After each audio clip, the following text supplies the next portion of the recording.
Hi అందరికీ నమస్తే. నేను మీ చెన్నై చరణ్ వెంకట్, కాకినాడ. ఈరోజు నేను నేషనల్ ఓటర్స్ డే గురించి చెప్పబోతున్నాను. ఓట్ల ఎలక్షన్స్ వస్తున్నాయి అనగానే ఎన్నికల పండుగ వచ్చేసింది అని ఎగిరి గంతులు వేస్తారు.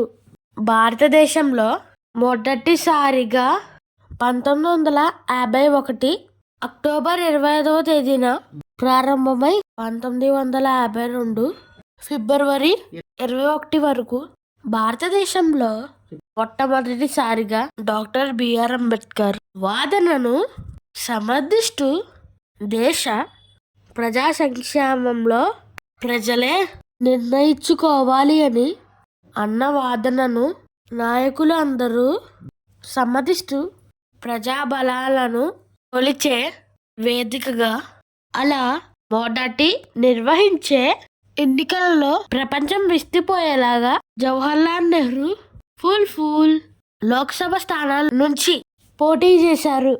429 స్థానాలలో 364 సీట్లను సాధించి అత్యధిక మెజారిటీతో గెలుపొందారు. ప్రజాభిప్రాయాన్ని వారి వాణిని బాహాటంగా తెలియజేసిన వేదికగా ఈ ఓటు హక్కు చెప్పగలిగింది. 1950 సంవత్సరంలో ప్రభావితం అవుతుంది అని 1950 సంవత్సరంలో ఎలక్షన్ కమిషన్ ఆఫ్ ఇండియా ఏర్పడింది. ఈ ఎలక్షన్ కమిషన్ యువకులను ప్రేరేపించడానికి నేషనల్ ఓటర్ దినోత్సవం జరుపుతుంది. 18 సంవత్సరాలు నిండిన యువత అందరూ ఓటు హక్కును వినియోగించుకోవాలి. ఓట్లు వేయడానికి గుర్తింపు కార్డు ఇస్తారు. ఓటు చాలా పవిత్రమైనది.